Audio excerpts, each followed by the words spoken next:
So welcome, Charlie, to Let's Run Facebook Ads. How are you doing?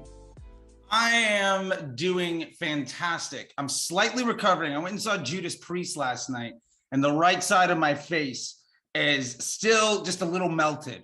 So I'm doing the best I can. Heavy metal, is it? Oh yeah, heavy metal. 50 years of heavy metal. Rob Halford.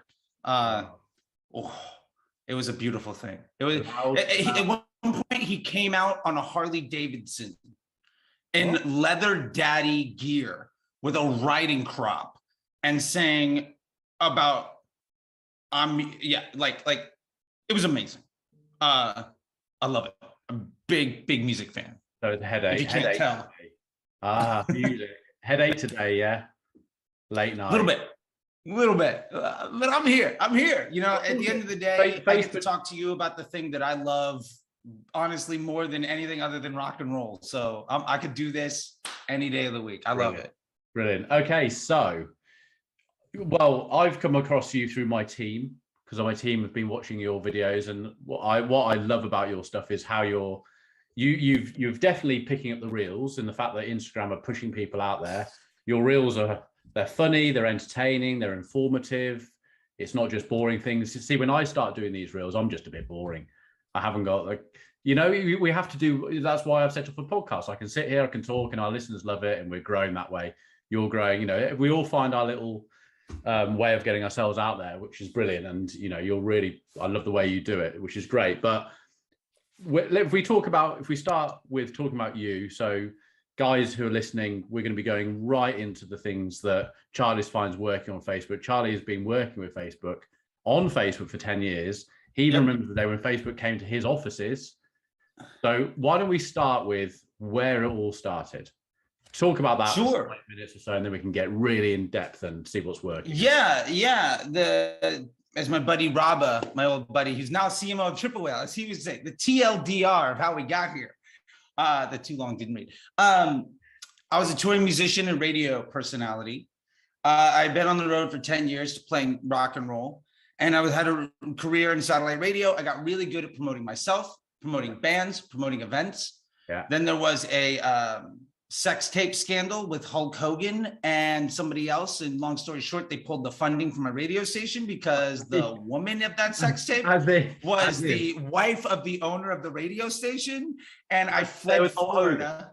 Yeah, Hulk Hogan had an affair with the wife of the radio station. A sex tape with the owner of the radio station's wife.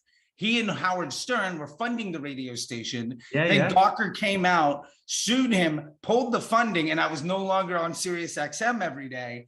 And I got out of Central Florida, moved to LA, and got a job, got an apartment on a Monday, got a job interview on a Friday, started that next Monday doing organic growth, basically hacking. At an ad agency, $10 an hour. Obviously, I'm in the UK. We have loads of American listeners, but Sirius FM, you see them on the YouTube. That's a big thing. Oh yeah, no, we have 1.4 million listeners on a daily basis. Wow. And I was on that show. I was the third person, so I had my own radio show on FM. Yeah. I started at like college radio and answering phones and AM radio stations. And very quickly I got my own show and I built those up over the years. And eventually I got attached to somebody else. So there was the host, there was the producer. So if you know, like, I don't know, I can make a reference. Some people might get it, might not, but like Howard Stern. Oh, him, yeah. So there's Howard Stern. And then there's like Robin, right? The producer, news lady that works with him. Right. And then there's like, back in the day, it was Jackie Jokeman Martling. Then it was like Artie Lang.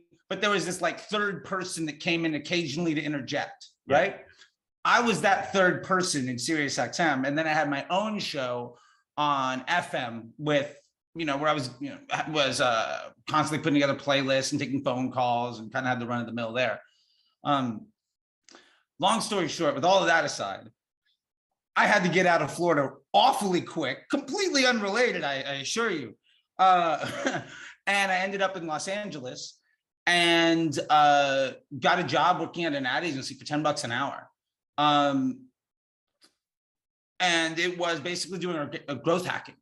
for, at the time, Disney stars, basically taking boys and girls that had been on the Mickey Mouse Club and getting them a ton of YouTube views and followers. Right. Okay. And I got that job basically because I had organically growth hacked my band on MySpace, my radio shows from college. Like, there was a college radio show, you get 100 listeners. I had one that had 100,000. So you just understood how to do it, and it was right. Time to on it. Yeah. Exactly. So when I moved, it was like, well, I didn't realize this was a job. I didn't realize this was like a thing people did. And to be fair, at the time, it was new. Like, it was 2012. Like, it wasn't like a thing that people did, really. And then their biggest client got rid of them. And then it was last hired, first fired. So I ended up taking one of their people with me, started my own agency. And my biggest client, I was just hiring people. I was just taking on clients. My biggest client fired me one day. And he said, I just used this thing, Facebook. I dropped $100 into it. It got me more than what I pay you $2,000 a month for. Yeah. And I swallowed my pride, ate very poorly, as I like to call it, carbohydrate therapy that day. Yeah. And then dropped my credit card into Facebook the next day and started running ads. At the same time, also, there's this TV show in America called Mad Men. Yeah. And then after Mad Men, there was this show called The Pitch, which is a reality TV show where agencies would compete to be the AOR, the agency of record for big businesses. Well, anyway, the very last episode of that show, they canceled it after I was on the show. They were like, we can't do this ever again. This Charlie guy's on camera. Done. You were pulling the plug. 1-800-Flowers came. And basically, they had this innovative idea. You have to spend $100,000, but you can't do print, radio, or television. It has to be all on social, which at the time was crazy. This is like new. This is new. And it's like, no one even knows what they're supposed to be doing. No, you post. Yeah, you can't do email. You can't do Google. None of that stuff. It has to all be Facebook. Right. And we won. So at one time, my client fired me for because he was running ads. And then 1-800-Flowers basically loved my growth hacking and paid ad strategy for them, which was they have a $5 cookie. Yeah. And so for the $100,000, we basically said, we'll give 20,000 of those, roughly 20,000 of those away. I give you a cookie, you give one to somebody else. You get one and you get a voucher. Right. And then we just did this pay it forward just because gifting, where basically they got everybody's CRM list and we got a custom audience using Facebook ads for every single person that touched that cookie. Yeah. And then, I mean, that's 20,000 email addresses. They did exceptionally well off of that investment. And even still to this day, the email address and creating a list is still so important, which is what we're always talking to our clients about. It's just like, make that list, guys. Yeah. You know, because you own that information. That's one of the very few things. We're renting from Facebook and LinkedIn and everywhere else. We're just renting that. Yeah. I mean, honestly, like those other channels, Facebook, LinkedIn, social media, you are in an arrangement. Yeah. They have a business model, right? Their business model is eyeballs for profit, right? They are trying to retain attention as much as possible. Yeah. So when you make an ad, a lot of advertisers think of it as I'm going to put money in and I'm going to try to get money out. Yeah. Facebook sees it as we're going to offer you some of our organic inventory. We're going to charge you for it. Now, if you give the users a positive experience, we're going to give you a discount. And if that user has a bad experience, we're going to charge you extra. Love the way you've done that. That's a great analogy of it. And that's all it is. Facebook ads is paying for organic reach. And that's all that it is. After that, like everything else is completely like, we're going to disrupt someone at the right time that we think they want to see that piece of jewelry and buy it. Make it good and make that experience brilliant, even post-click on your website, how it performs. Oh, please, yeah. Make it all A star and we'll bring your costs down. Yeah, absolutely. And because then you are seen as a good partner. Yeah. Right? In any relationship, if your partner says, this is what I need from you, like I'm married, I don't know about you, but like if my wife comes to me and says, I need X, Y, and Z, and my response is basically to give her the middle finger and try to take all of her money, it's not going to work out. Yeah, yeah. And people complain all the time that they disrespect end users and the Facebook business relationship, and it doesn't work out for them. Yeah. So yeah, like that's kind of where I come from with a lot of this stuff. And so ultimately I got a job as the supervisor at Omnicom for the Southwest stuff. I walked in, I had 6 months of Facebook ad experience, which basically made me one of the most qualified people around. And at the time, Facebook was a pay-per-click platform. It's funny, my buddy Dennis Yu, we were talking once, and like he remembers when Facebook CPMs were 25 cents. Yeah. I came in when it was about $1.50. Wow. So like he's got a couple of years on me. But so I got to see the innovation of a lot of this stuff. And you know, what we were kind of leading up to, for instance, with Omnicom and Resolution Media, was my clients were like CBS, Nissan, worked with the Activision team, Levi's, you know, all of those folks, Apple, and I was managing, you know, $1 million or more a day, easy, in direct to consumer, and brand awareness, and, you know, all sorts of that fun stuff. Yeah. So, I mean, and that was 2013, 14, 15, like this is still Facebook. It was edited in Excel and didn't have a pixel. Yeah. Like as we know it today, there wasn't a conversion pixel. What you like, if you wanted to like pixel, that's not around anymore as well. Yeah. Sometimes, yeah. Like if you wanted to pixel your site to track what happened after the click, it would take a week of dev work to literally drop a code on every button, on every page, on everything. Yeah. And yeah, so I mean, I've been around since then, and we were doing $1 million a day in direct to consumer back, you know, when you couldn't even track a conversion. Yeah. So I've been around a little bit, you know, to say the least. Which is really interesting. So you seeing, like, if we're talking about like first and third party cookies, obviously iOS has happened. 96% of people are dropping out, have opted out. You know, every platform's being hit. So people are like, Facebook. It's like, no, it's everyone. This is like everyone. Oh, yeah. So we're talking now, you know, there's going to be companies out there who are going to be trying to create first party cookies that can go on your website and all this sort of stuff. And, you know, all these other things out there that people are saying, oh, this is the new thing. It's like, well, Facebook or someone else would have bought those companies out. Yeah. If they'd figured it, they would have been acquired, because Facebook is all these platforms are desperate to sort this thing out. How do you see, from what you saw 10 years ago to where you see it going now? Are you seeing that because the pixels just having problems, the tracking, getting that information back to Facebook, are you seeing that we're having to go back to how it kind of was with custom, building custom audiences, building custom conversions and things like that? Yeah, I actually lean the other way. And here's why, more than anything. iOS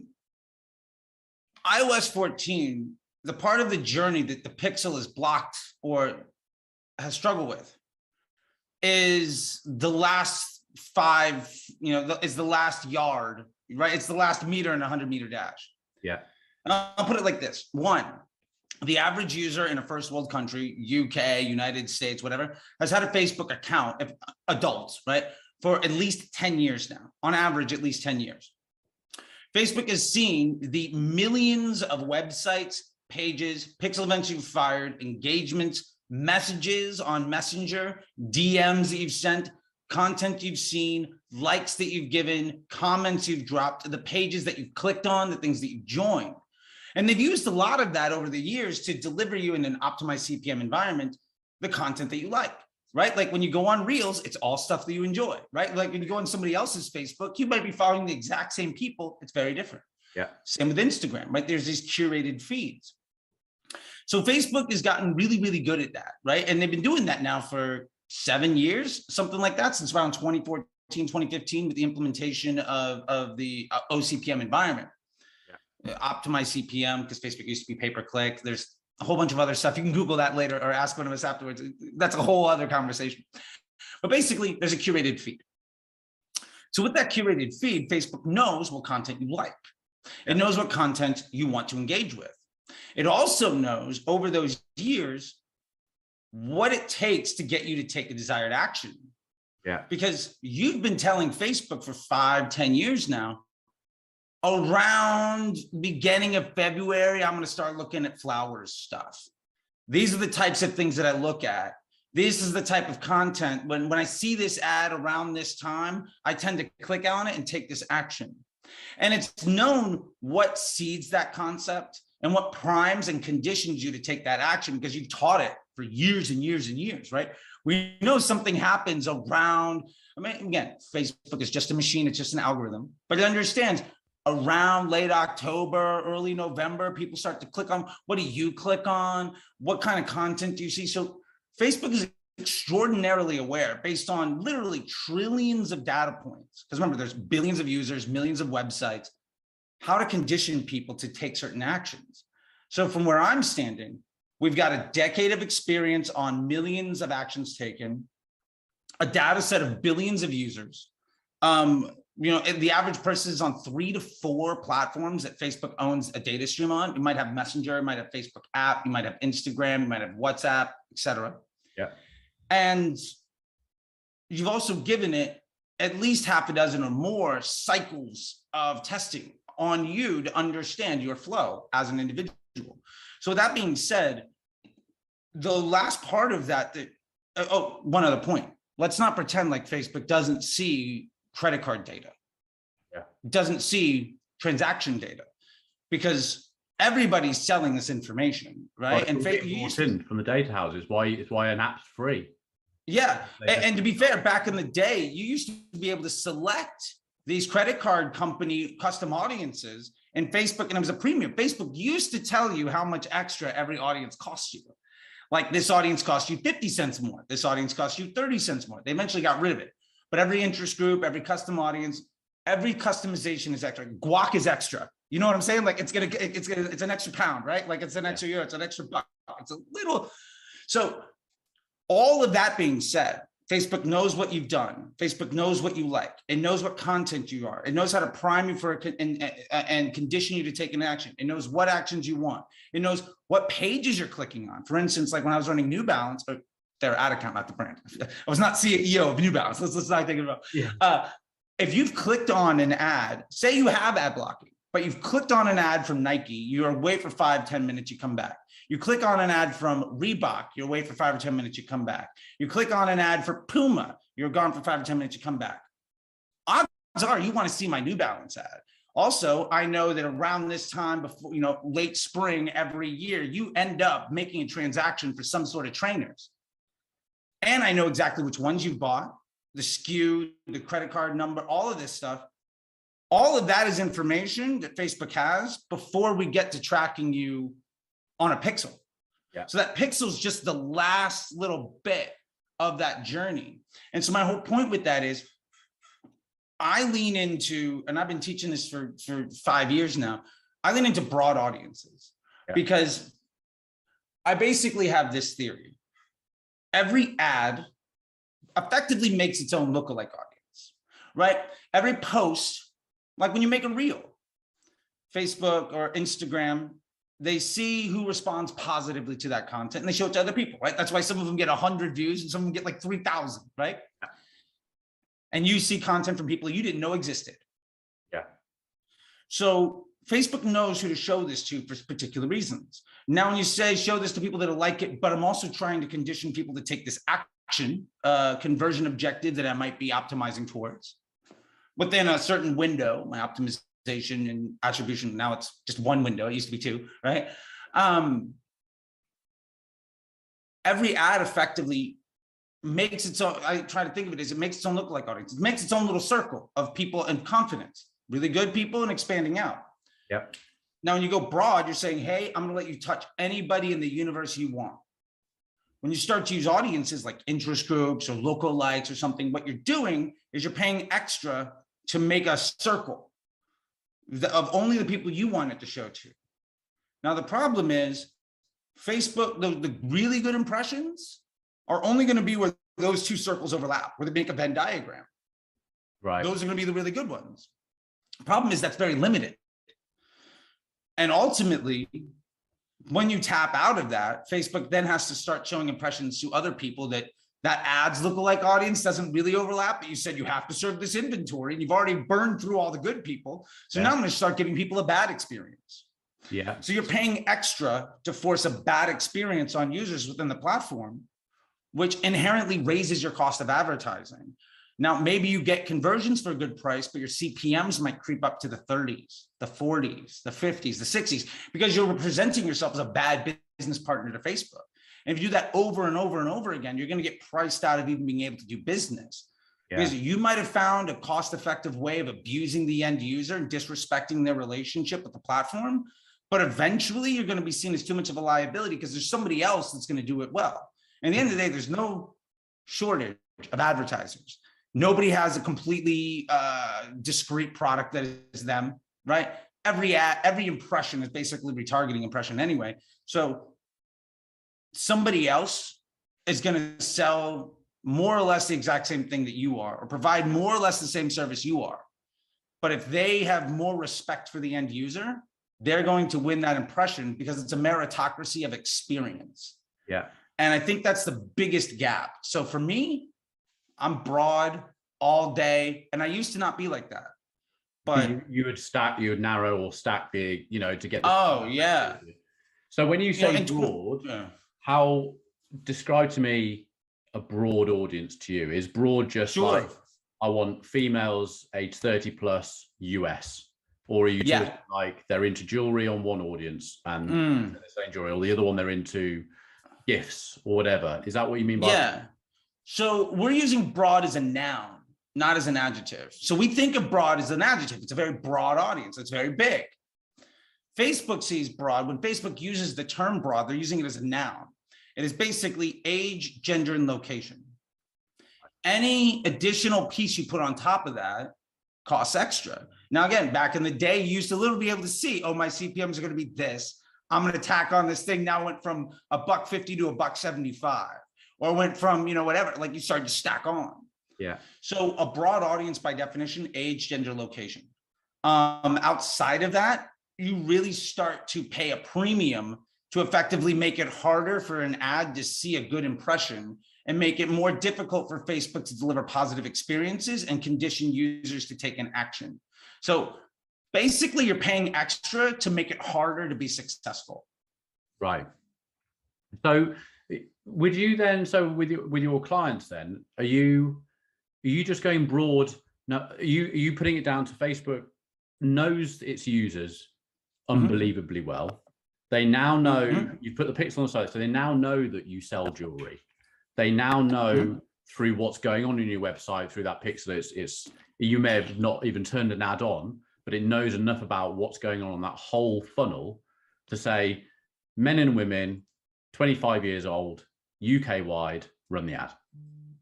Yep. And it's not just the pixel. Facebook's crawled your website. They've seen your catalog. They've compared your metadata to every single other person doing the exact same thing. So now you're a hashed member of a giant data set. And when it comes time for Facebook to decide whose impression should we give, there is the auction of how much you're going to bid to get it. But Facebook's also like, well, you might be willing to pay more, but this user, for whatever reason, should be delivered content they want to see. And what really happens is also, if you start thinking about that, the more you're willing to pay, the higher your CPMs are, the more, for lack of a better word, disrespectful you might be to this business relationship. And I'm trying to be hyperbolic to make the point. Like, I'm not literally this hyperbolic. I'm just trying to like really make it, right and left, up and down, black and white, like very, binary. You're not going to get the good impression. You're not going to get the impression that drives the action you're trying to do. You're going to get the impression because you told Facebook, look, I'll pay $50, $60 to reach 1,000 people. Great. Well, somebody else is giving a much better user experience. So we're going to make sure that person reaches all the really good people. Yeah. So we've always said this. We've said it's an open playing field, because just because the big companies got, the big PLCs got, or retail PLCs got all the money and they sell jewelry.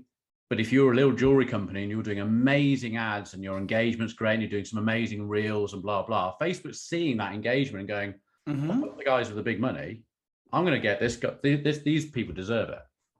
Yeah.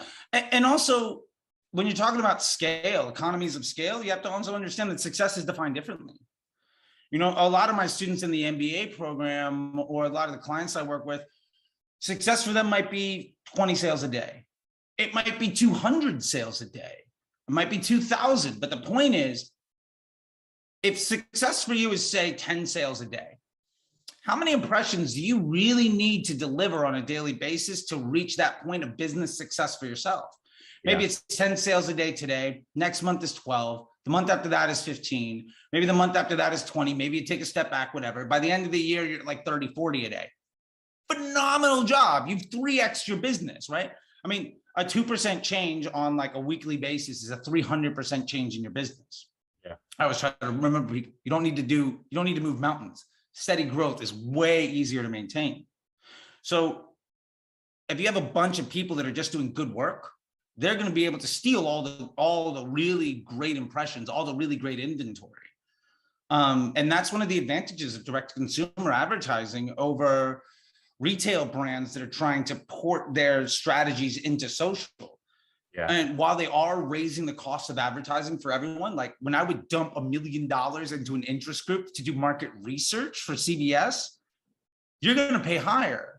But like, remember, those interest groups basically only exist because when Facebook was a pay-per-click platform, they wanted to make it comfortable and familiar for Google advertisers. But their developers stopped supporting that technology 7 years ago. So you're using 7-year-old tech. Imagine if you were still using your iPhone from 7 years ago. Yeah. And then you're like, oh, this is clearly going to be the thing that I'm going to revolutionize. You know, my kids are never going to have to work. I'm going to hire a whole bunch of people. Like, it's never going to work like that. That's an unrealistic expectation. Yeah. So going from that, then these broad audiences, this is what I'm really interested in, because obviously everyone's testing audiences. And how do you've got a client, and then they've got, let's say they're not brand new, they've got data, they may have given you some lists of email addresses and stuff like that, so you can start really feeding up the ads manager or whatever. How do you go about testing audiences? Do you test audiences, or do you just, because we no? I mean, what's the way I will say this, I do test audiences, but not in the way that people think. Broad is my environment. Now, remember we said every ad makes effectively its own lookalike audience, right? Every ad based, Facebook sees who responds positively, who responds negatively. They're going to go out and find more people that respond positively because, hey, they don't want to show an ad to somebody that's not going to like it. There's a meritocracy of user experience. Facebook then constructs an environment around each ad to show that to the right person. Yeah. So really, this is a creative issue.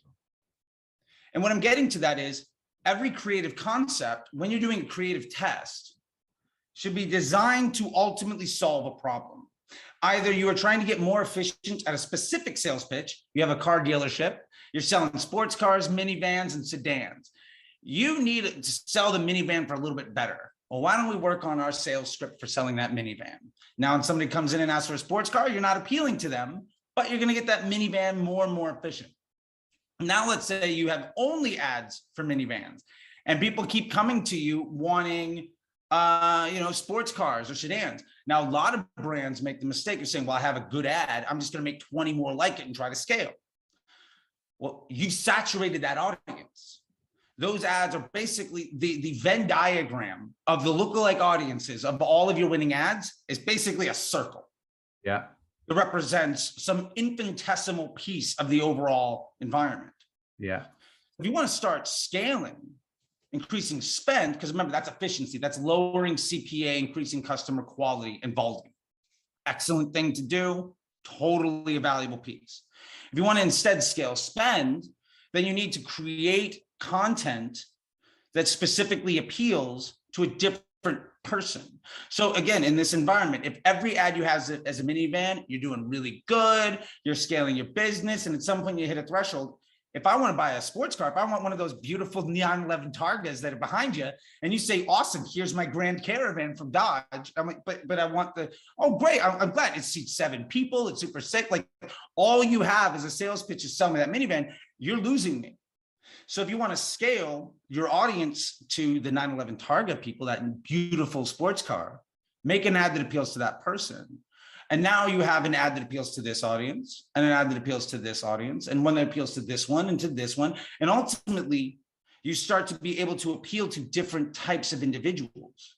Yeah. And when you have ads that appeal to different types of people, you can start to also let those ads create a customer journey. Because in broad, I'm also not doing retargeting, because in my opinion, every impression is retargeting. Because if it's the first ad you've seen from my brand, Facebook has decided, well, based on your previous behavior, you want to see this. Remember, like you went to Nike, you went to Reebok, you went to Puma. Well, my New Balance ad might be cold traffic, but you've also spent 20, 30 minutes on all of my competitors today. So I'm retargeting you. And advanced matching, which is part of the Power Five, would be in the disruptive group to help put that together. That's what that does. So you can really start basically retargeting end users' traffic from other websites and other content. So my point with that is, when I'm testing audiences, what I'm doing is I'm testing types of content, because each one of those pieces of content effectively creates its own focus. So you'll be the same in the audience side, in the ad set page, it would be the same audience. Mm-hmm. Yeah, so massively broad US audience of people aged 25 plus. They see the Porsche sports car because Facebook knows that you're creatively putting out a sports car and your copy is talking about a sports car. So it's going to show the sports car to the people who are interested in a sports car. You could use exactly the same audience for any other product. You're leaving it entirely for Facebook to find the people, that pocket of people in there. Yeah. Now, the one exception to this rule, where my analogy falls a little bit short, and I'll call myself out on it, is I organize my campaigns by business objective. So in this case, I might have a campaign specifically for minivans. I might have a campaign specifically for sports cars. I might have a campaign specifically for sedans. I would also make a custom conversion event so that Facebook knows I'm not optimizing towards a purchase. I'm optimizing towards a sale of a minivan. Because ultimately, what we're trying to do is lower our CPA. There's a lot of wonderful metrics that make people sound really smart, like MER and ROAS and all of this other stuff that doesn't matter. It's out of context vanity metrics as far as I'm concerned. Yeah, we agree. And I'll say that for really quick. The only equation that matters in direct consumer advertising is CPA plus COGS, cost per acquisition plus cost of goods, that number divided by LTV. What is the margin on user experience? Every transaction you drive is either pushing somebody further towards that LTV or starting a new journey. Revenue is volume of is basically total volume of opportunity. How many people do you get in the opportunity of going to that LTV? That's the entire business. Everything else is a distraction. Everyone's focusing on the acquisition. Put £10 in, get £50 out, and it's like, how much returning business are you getting to your company? What lifetime value? How many times does 30% of the people, if you're only using Facebook to drive acquisition and you're not doing anything else, but your business is still growing because those people are coming back all the time and 30% are buying again on your average order value of $55, then you can't go off the ROAS of the beginning ad, of the first ad, can you? You have to go off the return on investment. And at the end of the day too, you can't control ROAS. No. I might come to the store and drop $50. Now you got deep pockets, you're buying for 20 people, you spend 1,000. Your ROAS might be 20 on that transaction, mine might be 3. Does it really mean that your advertiser can take any action on that data? No. There's no way to control for that. So if you can't take action on it, then the data is effectively useless. I'm only interested in actionable data that allows me to take high confidence binary decisions. Everything else is a report card till I can show home to my parents. I got a sticker and they're like, fantastic, great. It doesn't mean anything though. Yeah. So when you're talking about separate campaigns, so sorry, you got a campaign, let's call it Mercedes, okay? Mercedes campaign. And in that, you wouldn't have an ad set for their AMG Sports. You wouldn't alongside an ad set for their SUV, along with their minivan or whatever, because in that campaign, you're using the same audience, but it's within the same campaign. So you'll have a Mercedes AMG campaign, a Mercedes minivan campaign. And then you'll try out different copy, different creative within that campaign for that particular car. Yeah. And what I'm trying to do is, let's say it's a Sprinter, right? This thing is safe. That's one concept, marketing angle. Another one is it can load all of this stuff. Another marketing angle, another concept. You have price, you have quality. There's all sorts of these different things. Now, one of the other things is when you get a bunch of ads that all work in that, what they do is Facebook knows what's going to prime and condition you for an action. So that broad audience is actually doing a lot of retargeting to make sure that you see the right thing. And we know that this happens because the frequency is more than one, right? Like no ad set ever has a frequency of one unless you're doing daily unique reach. Like it's always 1.1, 1.4, something like that. Yeah. And there's this other, just for what it's worth, there's this other metric called first time impression ratio, which as far as I'm concerned is totally useless information. Because am I controlling that? Is my bottom line? Like, there's these report cards and these like grades on info, but if it's not actionable, it doesn't really matter. And the reason I bring that up is I don't care about today versus tomorrow versus yesterday on how much retargeting is happening. If Facebook is conditioning the experience to get you to take that action, then I'm happy with that. Also, Facebook is the fuel for the fire of your overall business model. Facebook is amplifying a successful business model. I have to give respect and quote my buddy Cody of Jones Road Beauty, Cody Plofker. He said something, and I've been quoting him ever since, so I want to give him credit. Whereas a good business will scale a Facebook ad account. And he's 100% correct. It's so much more elegant than the paragraph I used to have to describe with that. And the point is, maybe Facebook gets you one sale. How many users came to your website that then searched you later or signed up for your email list or did any other action? And the real trick to acquisition media, growth marketing, and my prediction is this is going to be the measure du jour in 2024, 2025, because we still have everybody, ad agencies trying to prove their value because of ROAS, which I think is a dying model. It has to be a relationship on business growth, is incremental lift. When you spend more money on Facebook, what happens to the rest of your channels, right? Or when you spend more money, like we all know inherently, if you double your Facebook spend, your search volume is going to go up. Your CRM list is going to grow. So what's your margin, knowing that you lift all these other channels? What is your allowable CPA on Facebook? How much spend can you drive on one channel? And eventually, when you get to that, you stop caring about attribution, because it doesn't matter who gets credit. It matters in this is my mixture. When I add more of this, I get more of that, right? Yeah. And it's like, using sports cars, if you make a high performance gasoline when you're adding in the oxygen and you're getting all the stuff, is it one molecule that does all the work? No, it's the combination of everything. And I know, because I used to have a hot rod, like if I put that like octane boost stuff in there, it's not the thing that makes the car go, but when I do that, it goes a lot faster, right? The engine is louder. I get more, it's more rapid, right? I get more velocity and power. And so we have to think of Facebook as serving that function in our business.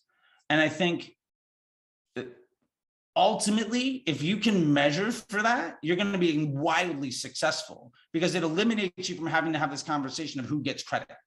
Because credit, and this is just one thing, the idea of attribution on digital marketing, first off, people love it. It's been around forever. It was a sales pitch. Attribution started because digital marketing companies wanted to prove that they deserved spend, that they did something. So, programmatic advertising in the late 90s, early 2000s, salespeople came up with this idea, and the technology had to prove its efficacy of showing attribution. We get credit for this thing. And that just basically became indoctrinated after decades and generations of media buyers as something that was important, when it really isn't. Because before that happened, plenty of businesses ran on television, billboards, print ads, radio. There's no attribution. They just did it and they grew. Yeah, and they understood what happened. And I had to learn this because I was a big attribution hawk, right? Like, I used to be at this other ad agency called Hyphen. It was an FMP. I was a senior there. And my job is basically bring in a client that's working with 5 agencies. I'm going to measure everybody down to a 1-day click, and I'm going to steal the ad spend from every other agency because we also do Google, we also do dev, we also do creative work. You don't need to work with these 5 other people. Give us the money. So I went out there and I just got the money from everybody. It was a fun job, and I learned a lot. And then I went in client side with this brand called 310 Nutrition, and I started to do that. And the president of that company was the former vice president of Guthrie Renker, $100 million a year on television. Right. Her attribution model was 15 minutes after the infomercial aired.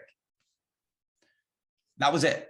She could manage $100 million a year growing Ginsu knives and Proactive and like all of these huge brands on time of a television commercial. And so when she taught me how she measures that, it was 6 months of me telling her I was right, telling her I was right, telling her I was right, and her kicking me out of her office until I figured it out. Like, we had a very contentious relationship, but it was out of respect, right? And yeah. I still say her name is Marina. She's one of the smartest people I've ever worked with, one of the greatest bosses I've ever had. I could not be half the man I am today professionally without working with her. Smart women run this industry, and I don't think they get nearly enough credit.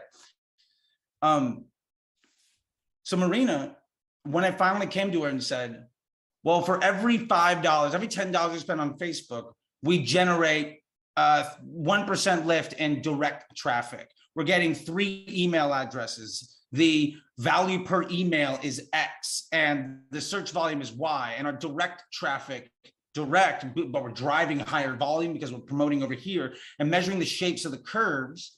She loved me.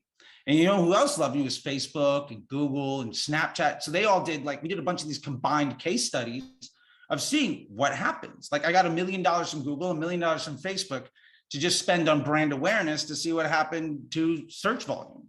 Yeah. And we could legitimately measure an efficacy curve over what you're doing between the two of them. Now, ultimately, what ended up happening is, if you're not optimizing towards a conversion objective, you're getting a whole bunch of awareness to people that are never going to buy. So that was a fun lesson. Well, that's the thing now. Great you've brought on that, because, you know, traffic campaigns, you know, you bring, and I came off a call yesterday, a consultancy call yesterday with a lad who said, oh, I've had a Facebook marketing expert. And I was like, okay, here we go. And I said, what do they tell you? Awareness at the top, followed by traffic, and then put some conversions at the bottom of the funnel. He went, yeah, that's exactly it. And I said, yeah, they've been saying it for 5 years. Yeah, and it's been wrong.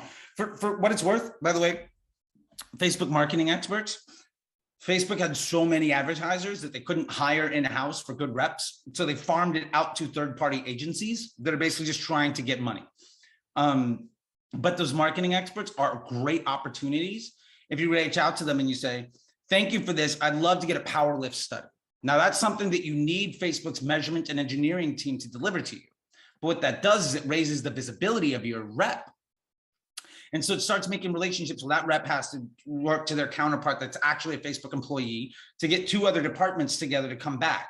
Now you do that a few times, and eventually you're a good lead, and you get picked up by the person that actually cares about you. You know, the person that's, you know, in London, the person that's in Chicago, the person that's in Austin, instead of the person that's, you know, not, I'll put it that way. I don't know what the London version of it is, but in America, they're all in Phoenix for some reason. Right, okay. I don't know. I would say Ireland. Manchester, but that's probably a pretty big city. We have them, they're all in Ireland. Okay, fair enough. Nothing against the Irish, but that's where the marketing experts are, right? But I was on with LinkedIn yesterday, and amazing. Chalk and cheese. Like, you can see how they're trying, these other platforms are trying to catch up. We're seeing with TikTok, the amount of stuff that TikTok can bring out. It is like super helpful. We want you on our platform and we're going to help you spend money. Whereas Facebook's just gone, oh, tell him to run a traffic campaign. Yeah. And to be fair, so to get back to your point about traffic and brand awareness and video views and then retargeting with conversions and all of that, I'm inspired by the Porsches in the back. Again, love that picture, man. That is great. It made me so happy. As soon as we talked about, before we even hopped on, we had a 5-minute conversation. I get one, you come over to the UK and we drive it. I was just in the UK and it was beautiful. I spent I had a 10-day European vacation. We can talk about it later. Where were you? Where were you in the UK? I went to London. My wife went to school at Goldsmith. So she was there for a year or so. So we went to, we were in, I guess, was it West Chapel? somewhere in zone 1, but like the last tube spot in the east in zone 1. But I got to walk to the Tower Bridge and nice. Yeah, it's amazing. you know, I spent half my time down there.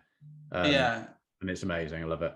It was beautiful. It was beautiful. And then we went to the Italian Alps, did some snowboarding, went to Paris, came back, went to Camden Town, bought some like well, we need to Converse. We need to. Well, if you're into snowboarding as well, I just came back 2 weeks ago, so this is another conversation now. yeah. Anyway, getting back to it. By the way, I went to Chalet Alphos, beautiful in the Alps, just to go snowboarding, and I had the greatest. Chalet Alphos. In what resort? Is that's its own thing. Oh, right. Okay.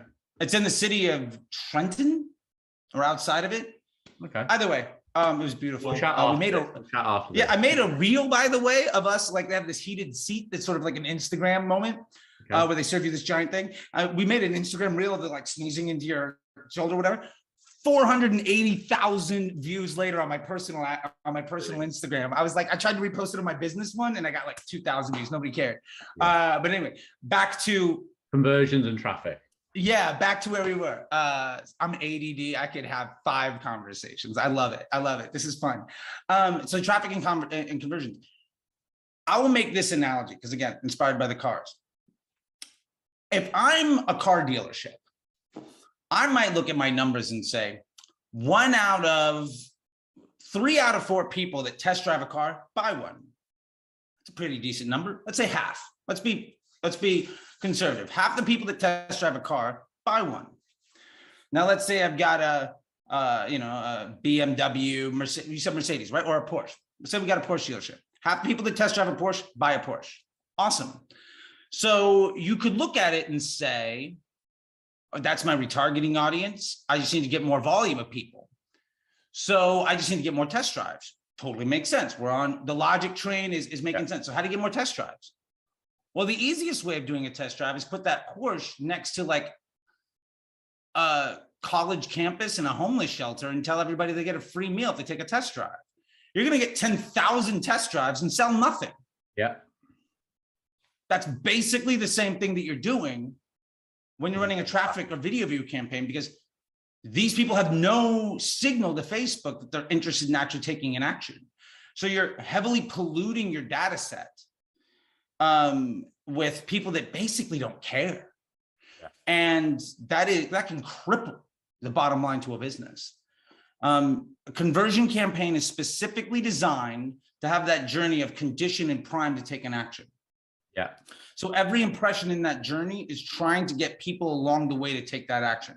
And to be fair, you can retarget people that are doing stuff to other people, and you might prime somebody to buy from your competitor. That's going to happen. But if you're running traffic and video view, maybe that's effective. And here's the other side. Maybe that end ROAS, which I see screenshots of the retargeting ad set at like a crazy ROAS, which again, ROAS is a nonsense number, but you're not taking into account the investment to get that retargeting audience to go.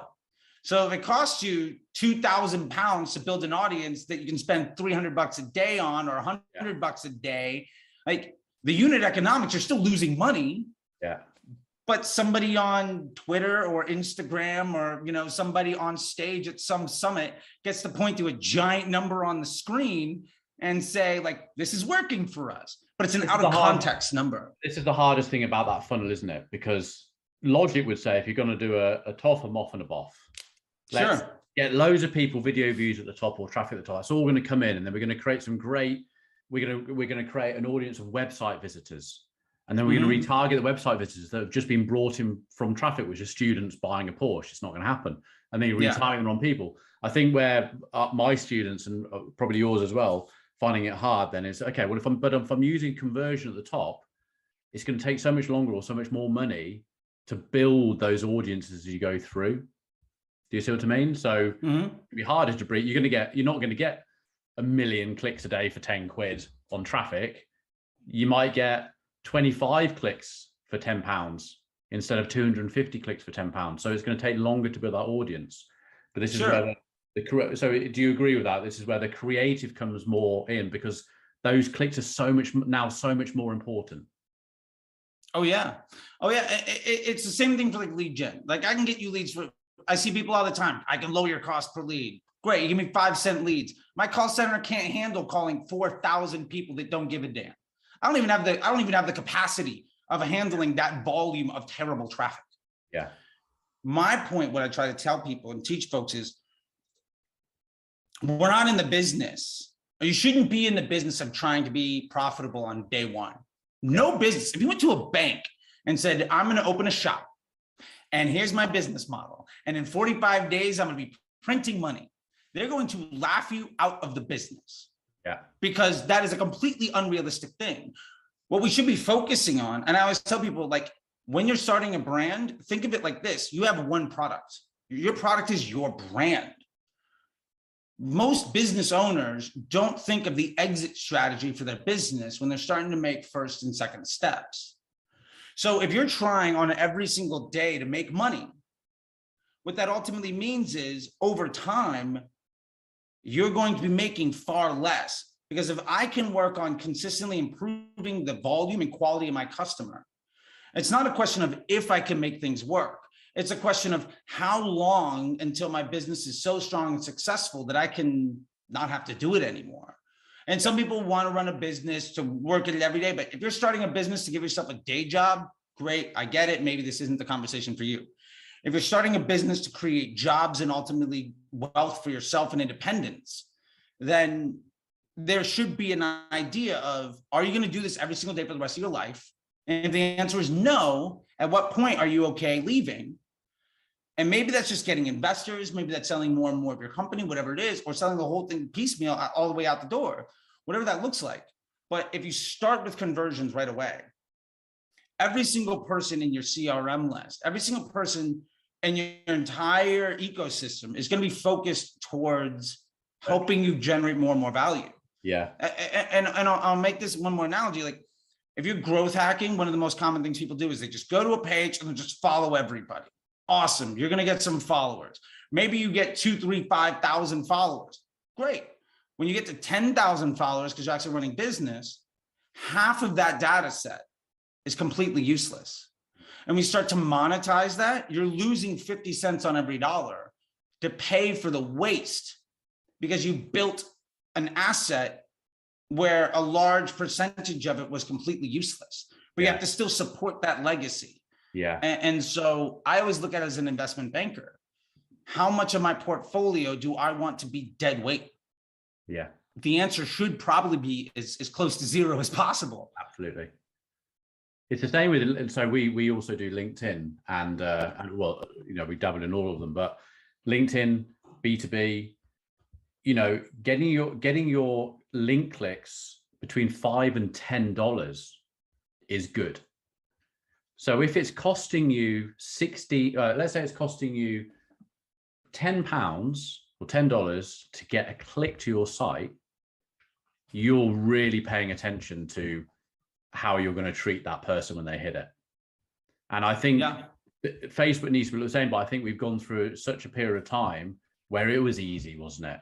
You know, you could put something out there and you got orders from it. And fucking hell, you know, if you're looking at ROAS, people go, oh, I've got 5 ROAS on doing that. Those sort of days are gone. You really need, marketing 101 is now more prevalent across these platforms than it ever has. You really have to think about what you're putting in front of people, testing, copying, creative, seeing what resonates, seeing what engages with people, making sure that's tying it with an audience and all this sort of stuff. And I think people forget, I think, unfortunately, the education behind it is, you know, this is a lot to learn, isn't it? We do this day to day with people's money and you learn very fast. It's hard. It's hard to do, isn't it? Yeah. And one of the reasons, I've developed a reputation over the last few years. I got kicked out of everybody's Facebook group in 2016, 2017, like the ad leaks of the world and all of these folks, because I would offer actionable advice. And honestly, when I see people post ideas that I think I understand, I was where you were, I thought this too. I then spent a couple $1 million and had to learn a mistake. I mean, I'm hundreds of millions of dollars and nearly a decade in, right? Like my clients and students have done over $1 billion in revenue. I've kind of been there and done that, right? This is people's bottom line. Like this is food on the table. right? This is a roof over your head. This is, do you have to give up on your dream or can you hire people? These are the types of conversations we're really having. So when somebody goes out there and gives bad advice enthusiastically and they're popular, a lot of people will take that on as being gospel. Yeah. But at the end of the day, a really slick salesperson is rarely ever the person that's also exceptionally good at the work. Yeah. And there's very few times where that crossover, you know, is a net positive. And I think we've seen generations of media buyers where when Facebook came out, people applied email and Google best practices to it because it was a PPC platform. Yeah. Totally makes sense. Then it evolved, but you could still do things the wrong way. One, because the inventory was so cheap, we're underpriced attention. Gary Vee talks about it all the time. Absolutely true. But there's something else at play. Or two other things. One, the saturation of opportunity was, now there might be 10,000 people selling the exact same thing you are. Yeah. In 2017, 2018, there might have been 500. Yeah. We're also facing a much bigger issue in that 2013 to 2020, 2010 to 2020, we basically had more or less almost 9 or 10 years of just booming economy. Yeah. And when you have a booming economy, that means everybody has more disposable income. Everybody can buy luxury items. And at the end of the day, very few things that we sell online, very few services we offer online are essentials, right? If it's makeup, if it's weight loss, if it's sneakers, if it's yard service or like, you know, solar panels or whatever, like these are effectively luxury items. And when you get down to somebody looking at their stock portfolio and they took another 5% hit for 3 months, 6 months in a row, and maybe the price of gas is going up, or, you know, they've done all this other stuff, you're really starting to make the question, like, do I need bread? Do I need to pay rent? Or should I buy these sneakers? Yeah. Now that's, again, very hyperbolic, and I'm trying to be hyperbolic to make the point. But we had a position where basically every year you couldn't do anything wrong. Yeah. Right? And when nobody can do anything wrong and everybody's making money, it's really, really easy to run growth and acquisition direct consumer brands. Because you just have to be the appealing, shiny object that I'm going to spend money on today. Yeah, yeah. And so we now face an issue of iOS 14 basically made all of the things you're not supposed to do much, much harder to win with. Yeah. Because Facebook, not only did iOS 14 block data, but Facebook also made a couple of other announcements, which I don't think people really pay attention to. But one, they said, you know, Instagram is a video platform. They focus on communities. They really, really, in multiple press conferences, said they are working on the customer experience on the platform. They're working on the product quality, right? Now, we as Facebook advertisers say, well, Facebook Ads Manager is broken. You know who doesn't care about that? Anybody that doesn't use Ads Manager. Like the other 3 billion people in the world that use Facebook product. Yeah. They don't give a damn if Ads Manager works or not. Yeah. And we've seen disruption, like from TikTok, right? And so Facebook is trying to adopt that stuff. Facebook's working really, really hard on making the end user experience better. So all of these hacks and all of these inventory and demand-based platform strategies that used to work are presenting a higher and higher level of liability to the success of a business. So that's a big thing that we're facing. And ultimately, I think we see this now in that it used to be underpriced. There was less attention. Everybody had money to burn. Now there's way more saturation. The hacks that worked because you could disrespect the customer are actually not good for you anymore. Yeah. Because Facebook is prioritizing you doing a good job in their experience, and you have to be a much better business person. Like your business model is far more important than your ability to funnel hack. Yeah. Because we're getting that CRM list, we're getting that search volume. And then the other side of it is there's way less money to go around. So there's higher competition for fewer resources, and the marketplace that you're dealing with places a much higher priority on how people behave because you have been a burden on them. And I mean that very clearly. I understand nobody signs on to Instagram, nobody logs into Facebook to see my ad. Yeah. I am a burden on your experience. Yeah. I have to do the best I can to take that burden and make it a positive experience for you to generate a desired business result for myself. Yeah. But at the end of the day, you are the person stopping somebody on the street and trying to take money out of their pocket every single day. Yeah. And so back when I was a touring musician, I got good at this kind of thing, right? Just like nobody cares, right? Like, so it's not like, do you want to buy my shirt, right? It's which of these shirts do you want to buy? Here's my story. Here's why you should care, right? And you start to make these types of things. And those are the folks I think that are going to be really successful versus the folks that struggle are the ones that embrace how Facebook fits in their ecosystem and the end user experience. We talk about all the time of, well, what's working on Facebook today? Well, what's working on Facebook today for me might be very different than you. We might be selling the same thing because you've curated an audience that expects a certain type of communication from you. And I've done the same, which is completely my style. No one is objectively better or worse, but we've conditioned people to understand how we communicate. And we've conditioned a machine that doesn't understand language at all, right? It's like a dog, right? Like you're just trying to teach it to pee outside, right? That's it. That's all we're trying to do. Don't rip up the mail and pee outside. My puppy still rips up the mail. We're working on it. Yeah. So if you've been doing that for a long time, like what's going to work is probably leaning more into that.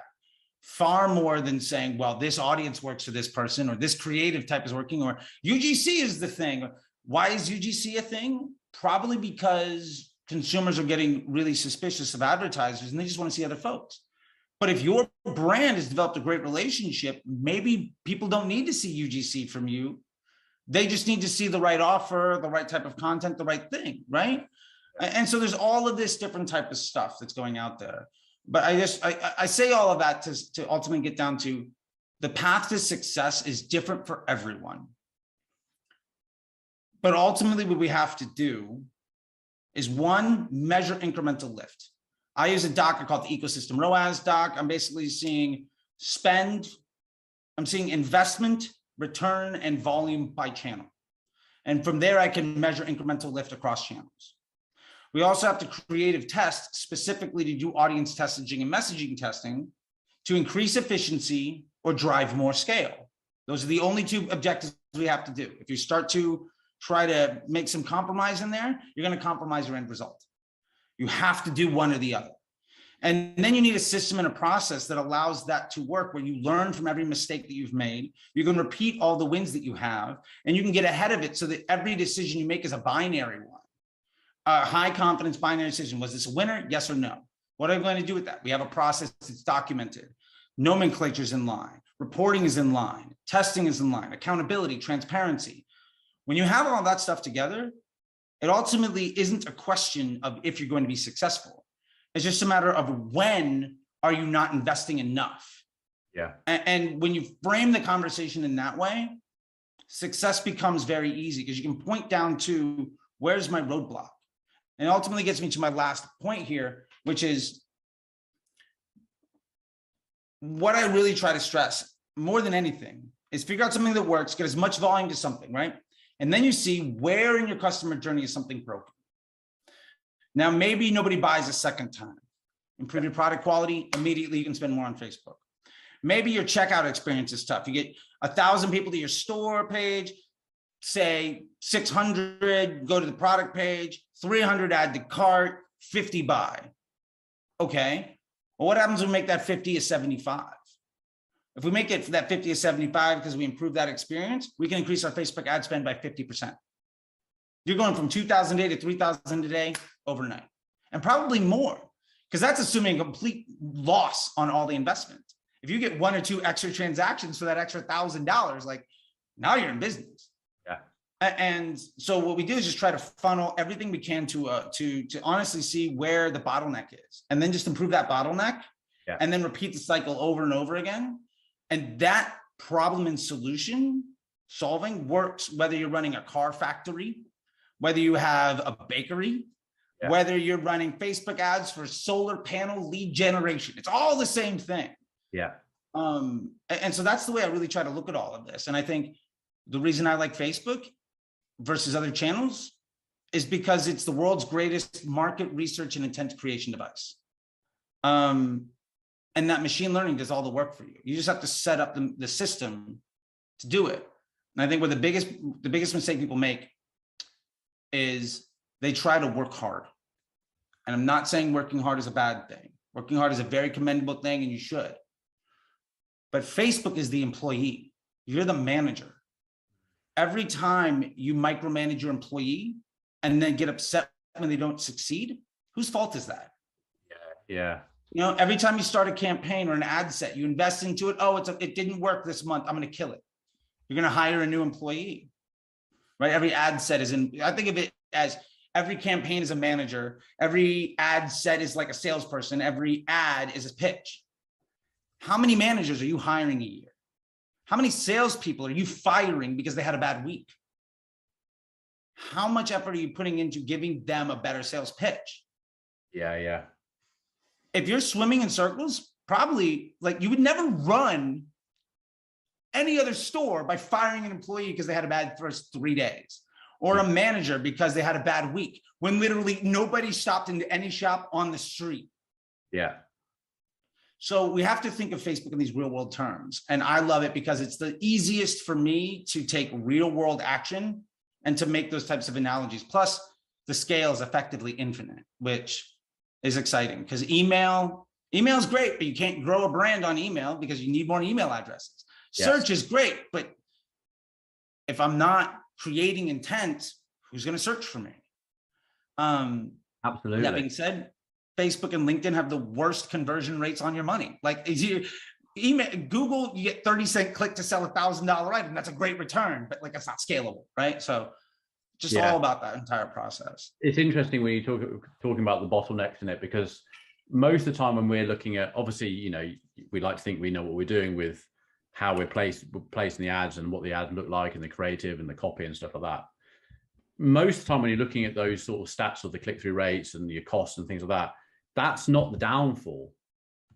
People don't look at what's happening post-click to their website. And you start using, you know, we had one the other day, and I was like, you know, so you start looking into, well, you do realize that like 89% of the people, in fact, on this one, no one was on desktop. Okay. Like 100% mobile. And I said, this was a consultant, and I said, have you looked at the mobile view? No, you haven't been on the you've not been on your client's mobile and seen if this works. No. Yeah. Okay, well, it's falling down because I've been on it for 10 minutes now and I still can't figure out how I go to checkout. Oh man, I'm just laughing because. And it's just so true. I had an alcohol delivery client here in LA. I'll leave it at that. 2 years ago, their Facebook ads manager person was, the person running the Facebook ads was a Facebook rep. Right. And they were really happy about getting a 3x return on $500-600 a day. Stoked. Now look, fantastic. I went to their site to try to do a test because they were coming to me for consulting. Like, hey, we're trying to, you know, expand and make this better. We can't seem to get past $600 a day. I couldn't buy on my phone. I legitimately, when I hit add to cart, the pop-up for the add to cart button came above the buy button. Yeah. Functionally, I couldn't do it. Yeah. Long story short, within like 100 days or so, 100 days to 4 months, in that 3 to 4 month period, when I came on board, instead of looking at ROAS, we looked at, well, let's make a $22 margin on each individual transaction that we're running, increase the volume. And let's work our CPA model. And within 4 months, 3 to 4 months, instead of getting a 3x return on $600, they were making $22 per transaction at $3,000 a day, and had to go out and look for funding. Yeah. And they had inventory and funding issues instead of scale issues. And we brought them nationwide. Yeah. And it was because you're just looking at the business differently. But yeah, I I literally like I had my wife film me on my phone, and so because a screen record is one thing, but literally like it was her birthday, right? And I was like, okay, I'm gonna order her some drinks, right? I couldn't figure it out. I handed it to her buddy. He couldn't figure it out. He handed it to somebody else. He couldn't figure it out. We're all sitting in this room. People that have used phones for a long, long time couldn't make a buy. Yeah. And I sent that back to the rep and I was like, what's going on? And he's like, oh, well, Facebook's just optimizing towards desktop traffic. And I was like, well, there's a reason. And I just think so many people forget to think that there's a real person at the end of that dollar. You know, these are real people. How do they behave? You know, and it is most of the time we sit there looking at these things, landing pages, you know, Google, you can see the scroll time, and then the percentage of the scroll, and then you're saying, okay, well, our form or our button for the pop-up is at the bottom of the form, and only 11% of the people have gone to the bottom of the form. So we just need to put the form and the button at the top and the middle. We had one the other day, and this guy is, you know, a marketing director, and he's like, yeah, I sort of had to sort of write an email back saying, I think yes, you're at the top of the form, but I think it's quite a long form. And if that person goes down 50%, 25%, they have to go back up to the top because they now want to make an action. So I said, why not on every block, just have a nice, simple call to action. I don't like it. I think it looks scruffy. Okay. You're paying us to make you money. And that's going to be a bottleneck. It's worth the test, right? It's got to be. Like, give it 10% of traffic. See the conversion rate that occurs afterwards. Yeah. I see so many people where that button's at the bottom and they're like, well, I want to make sure they read the whole advertorial. My question to them is, what if that's their third click? Yeah. They've already seen it. Now you're forcing somebody to scroll, wait for the page to load, scroll, wait for the page to load, scroll, wait for the page to load. Oh, look, it's a green light. I lost the sale. Yeah. Or, oh, my boss came back into the room. I'm in a meeting. I have to put my phone down. Yeah. Or like whatever. Like it took me 3 minutes of page load time because I had to scroll so far to get to the button. I don't care anymore. And what happens afterwards? Next time I go in, Facebook says, well, wow, you clicked on this ad a bunch of times. You were on the site all a bunch. For whatever reason, you didn't like that. Let me show you a different option. And it's your competitor where the button's right at the top. What happened? You spent a whole bunch of money to make the guy next to you rich. Yeah. It's interesting. Yeah, we spend a lot of time just, you know, and we've got some at the moment where it is a head scratch and you're watching it come in and you're going, well, what can we do to this process to make these results better? How can we split test this? And then, you know, you just split test one thing, not everything, because then you don't know what's worked. Oh, yes, absolutely. And it's just, it's all these things. But yeah, I mean, well, this has been a great podcast. There's still so much I want to talk about, but it's like, oh yeah, look, we can do this every week. I can still have an hour and a half of everything to talk about. This is fun. I literally could do this till I'm blue in the face. Let's just do it. That's what I love. Monthly guest, and we can just talk about a different topic. Okay. I love it. You can pull your audience too. Let's see what we want to talk about today. Let's solve some problems. Let's make some people some money. Let's make some jobs. Exactly. Because we haven't even talked about happy faces on people. We've talked about attribution. But we haven't talked about tracking. We haven't talked about the fact that you might see something in Ads Manager, but Shopify or Google Analytics isn't saying the same thing. Reading that data, things like that.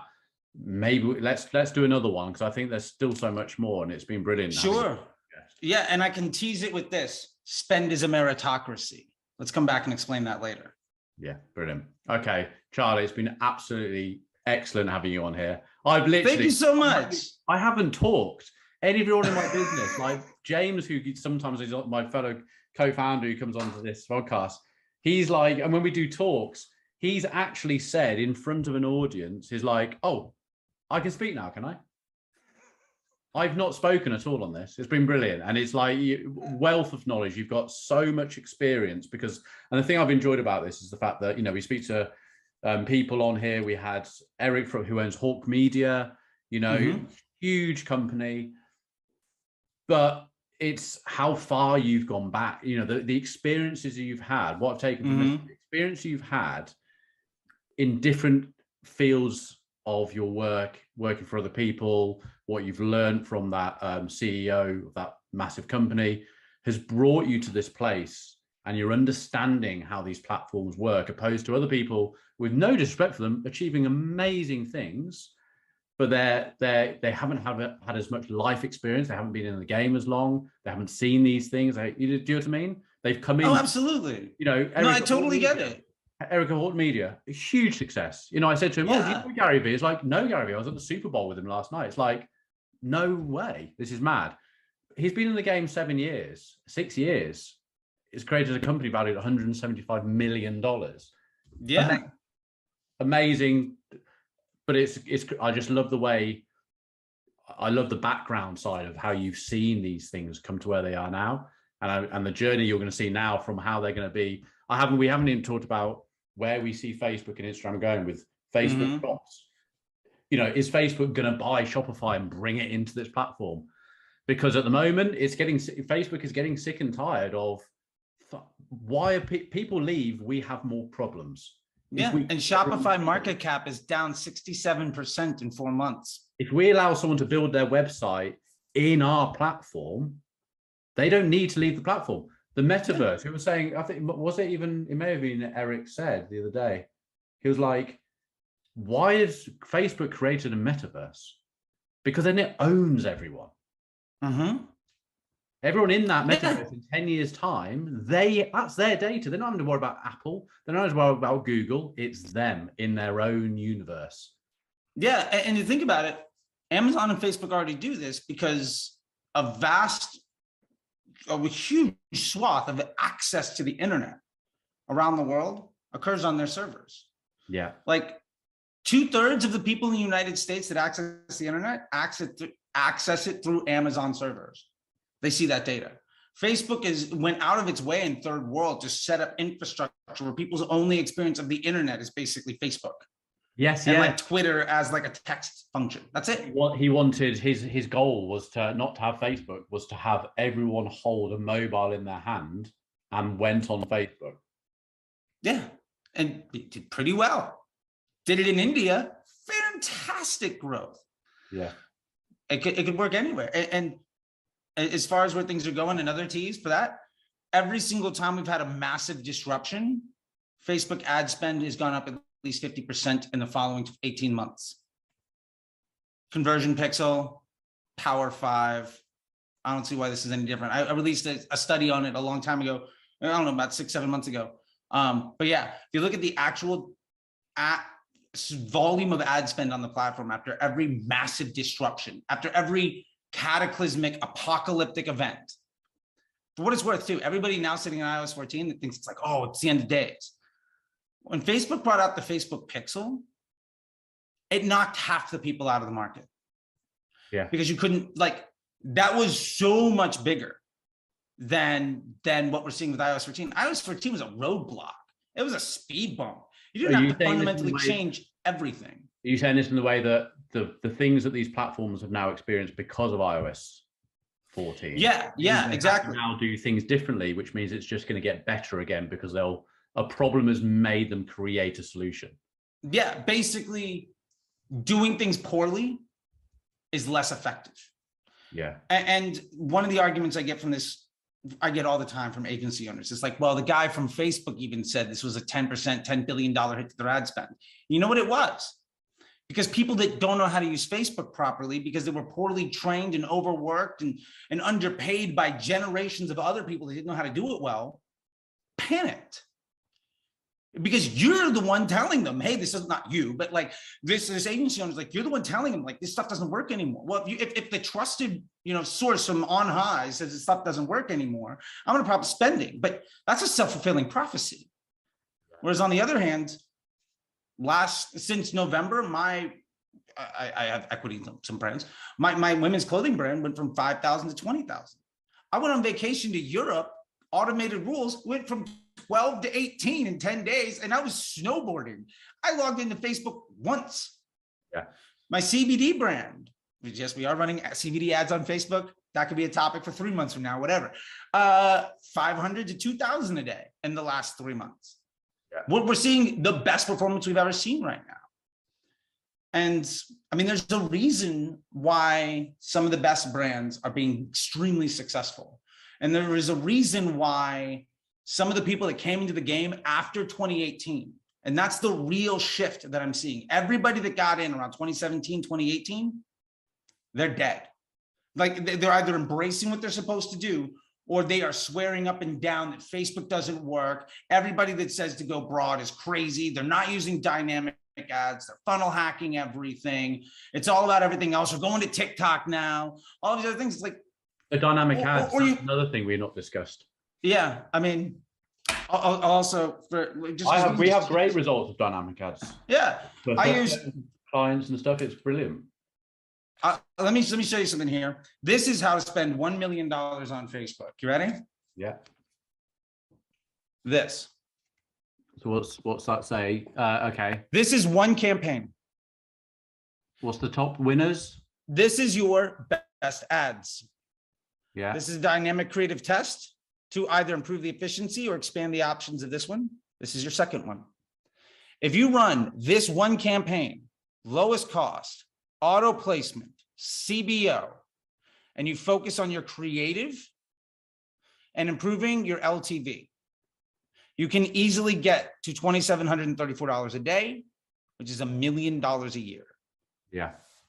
This right here, this sticky note puts 20-30% of ad agencies out of business if they don't embrace it. Yeah. And it was funny. I got into a thing with a guy on Twitter, and he was like, "Yeah, well, we understand you're scaling and all this stuff."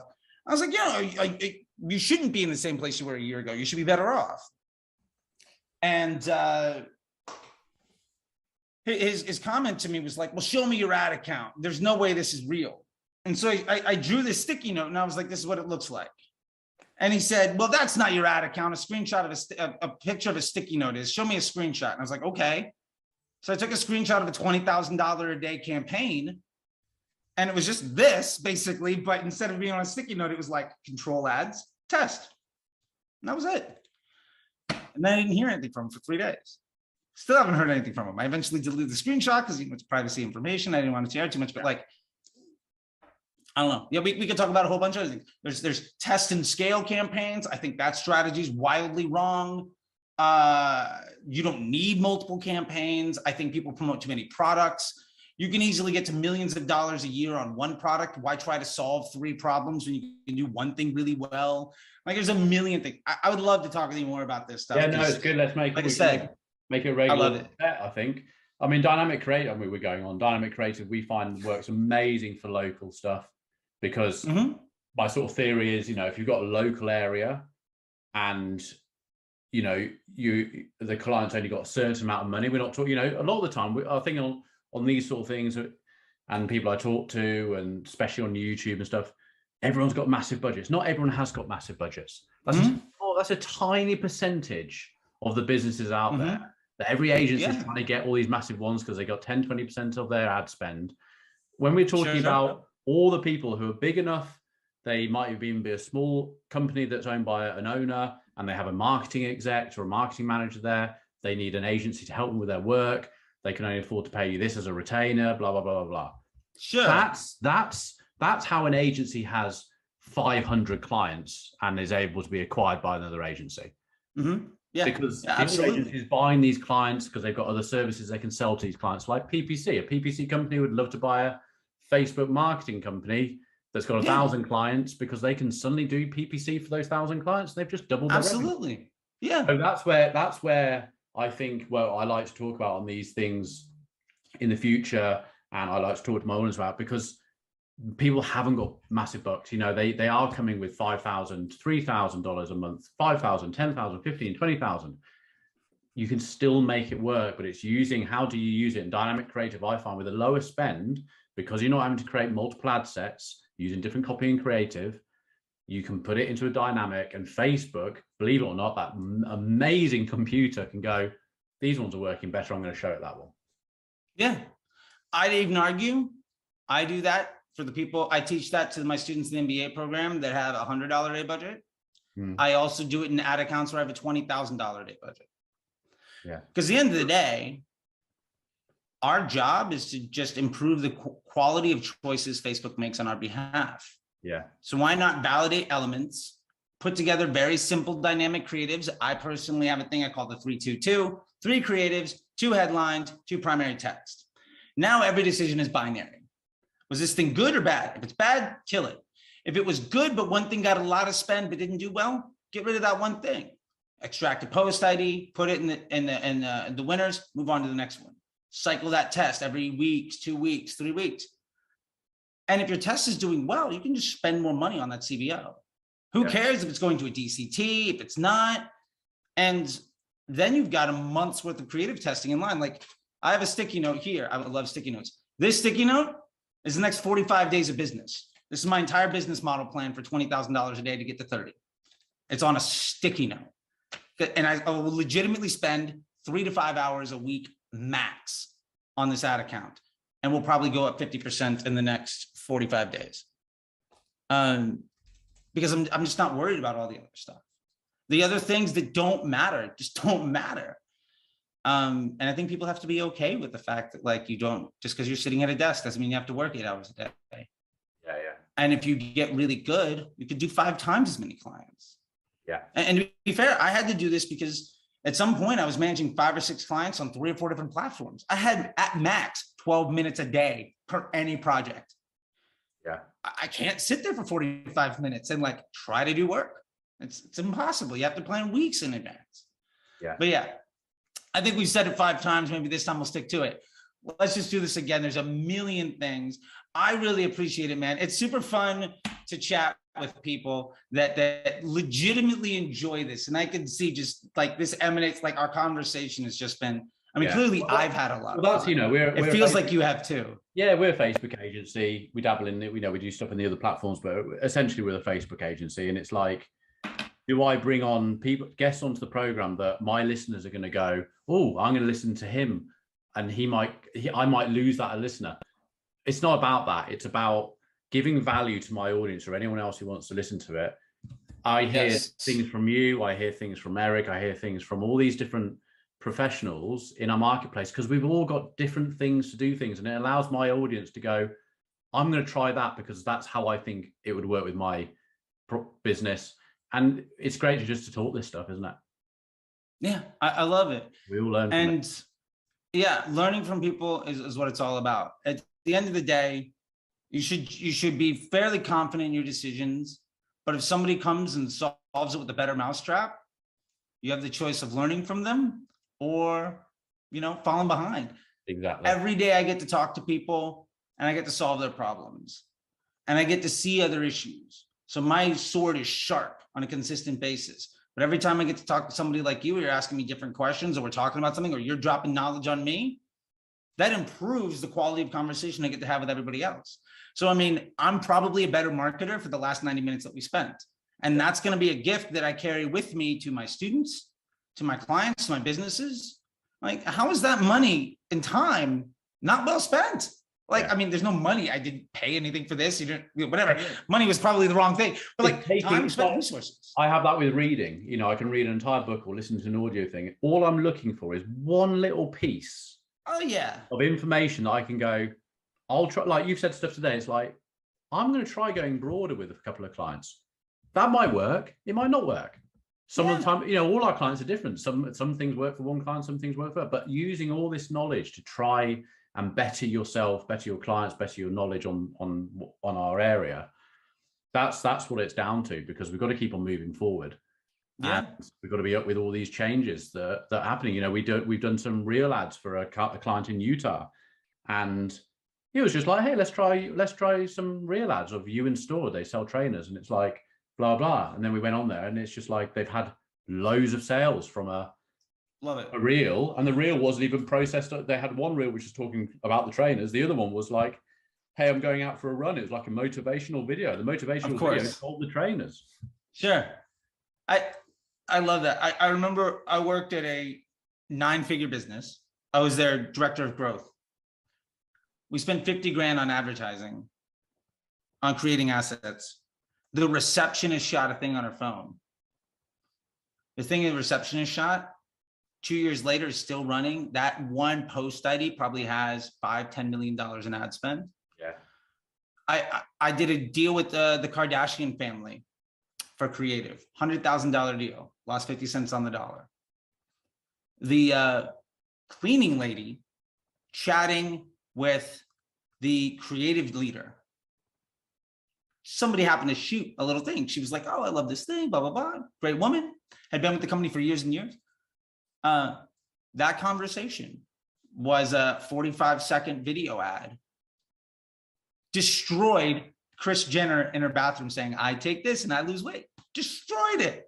It's crazy. It's so annoying because everybody wants that Harmon Brothers, like squatty potty, you know, rainbow poop ad. And the honest truth is, those guys do a ton of work. You know, 3 of their ads. Doesn't mean they're bad. They're exceptionally good. But that's not the reason why that business is successful. Brilliant. Anyway, this is lovely. Let's check in again in a couple of weeks. I think we do this. I think it's a regular once a month.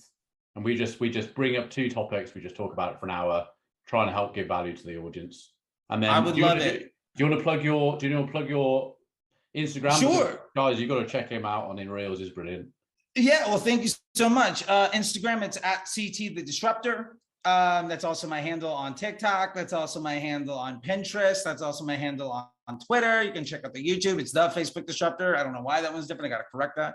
And more importantly, if you like what I have to say and you want to do more stuff, I do webinars once a month. They're free, hour-long stuff. It's apply.facebookdisruptor.com to grab a seat. I'm doing one, you know, like I said, every couple of weeks. And all I'm trying to do is, at the end of the day, I just want people to be more successful. Like you said, whether they come to me or not, if we can provide an opportunity for somebody to have more confidence to make a meaningful change in their life, that's amazing. I put my head down on the pillow in a pretty good place most nights. Last night, my ear was ringing. It was tough. Man, but like, I get that thing, right? That juice for me isn't the $100,000, $1 million day on Shopify anymore. I've done that, been there, fun, great. Now it's oh, I had the light bulb go off. This now works for me. The people saying that, like, you know, I went from trying to maybe start a second thing to I literally can't get clients to say no, right? Like that life-changing thing. Like that's just what it's all about. It's a beautiful thing. Perfect. Okay, mate. Well, listen, have a good day. I will. I'm going to go to the gym now and love it. Let's catch up in a month and talk about dynamic ads and some of the, I said, sounds great. Yeah, and then we'll talk about dynamic ads and some other cool stuff that's going on. Oh, man, I'm excited. Yeah, let's make it happen. I again, super appreciative. Thank you so much. Yeah, and love those Porsches behind you, man. Well, we'll carry on doing this, and then we'll get some. All right, I love it. All right, mate. You take care. I'll see you later. See you in a bit. You too. Bye.